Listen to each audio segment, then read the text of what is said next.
Kwame Nkrumah, a full biography. It's African Union now. There is no time to waste.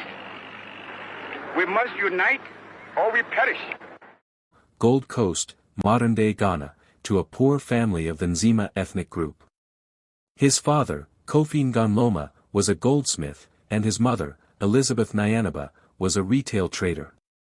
Raised by his mother after his father's death, he was strongly influenced by his Catholic upbringing and the local mission school. Attended Achimota School, formerly Prince of Wales College, in Accra, where he trained as a teacher. Education abroad, 1935 to 1945. In 1935, Nkrumah sailed to the United States to further his education. Studied at Lincoln University, Pennsylvania, graduating with a BA in 1939 and a theology degree in 1942. Continued graduate studies at University of Pennsylvania, earning a Master of Philosophy and Master of Education. During his time in the U.S., Nkrumah was deeply influenced by Pan-Africanist thinkers like Marcus Garvey, W.E.B. Du Bois. Socialist and anti-colonial ideas.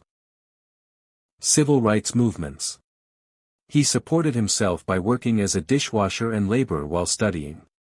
Founded the African Students Association of America and Canada to promote African liberation. Activism in Britain, 1945 to 1947. Moved to London in 1945 to study law and political science at the London School of Economics and University College London. Became a key figure at the 5th Pan-African Congress in Manchester, 1945, organized by George Padmore and W.E.B. Du Bois. Advocated for immediate African independence. The battle has ended. Ghana, your beloved country, is free forever. Returned to the Gold Coast in 1947 at the invitation of the United Gold Coast Convention, UGCC, as its General Secretary. Clashed with UGCC leaders over strategy, while they favored gradual reforms, Nkrumah demanded self-government now.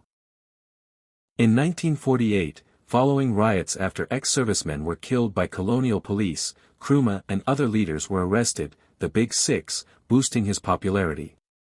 Broke away from the UGCC and founded the Convention People's Party, CPP, in 1949, promoting mass mobilization and nonviolent protests.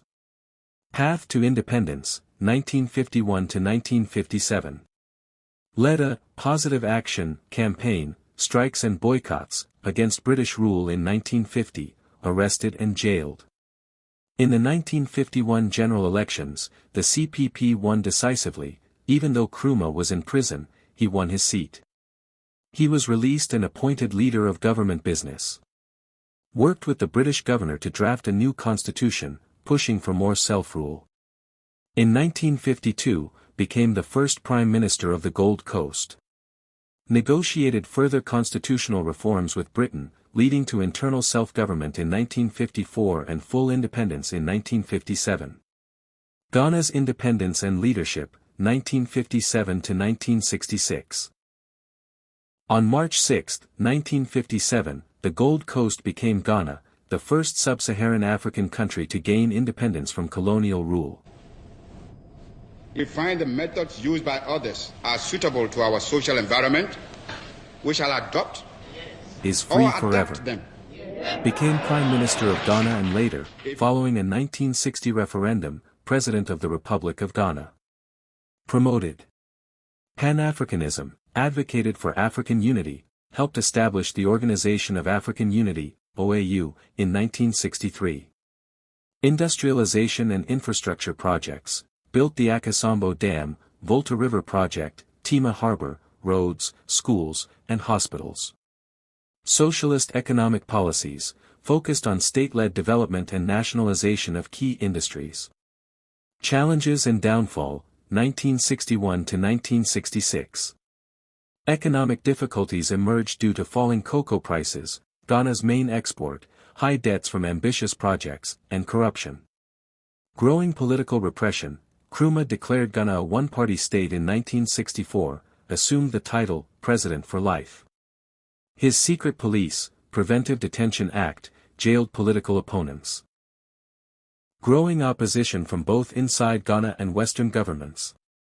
On February 24, 1966, while Nkrumah was on a peace mission to Vietnam, his government was overthrown by a military coup led by the National Liberation Council.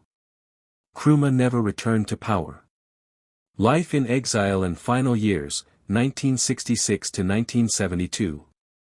Lived in Conakry, Guinea, as a guest of President Ahmed Sékou Touré, who made Nkrumah honorary co-president of Guinea. Continued to advocate for African unity, wrote prolifically. Notable works: Africa Must Unite, Neocolonialism, The Last Stage of Imperialism, Class Struggle in Africa. Became increasingly isolated and frustrated by the lack of progress toward African political unity. Died on April 27, 1972, in Bucharest, Romania, where he was receiving medical treatment for cancer. Initially buried in Guinea, but his remains were later reinterred in Ghana in a mausoleum in Accra. Legacy. Nkrumah is celebrated as a pioneer of African liberation, Pan-Africanism, and anti-colonial struggle. Criticized for authoritarian tendencies and economic mismanagement, but admired for his visionary leadership. His birthday, September 21, is commemorated in Ghana as Kwame Nkrumah Memorial Day. The Kwame Nkrumah Mausoleum and Memorial Park in Accra stands as a tribute to his life and achievements.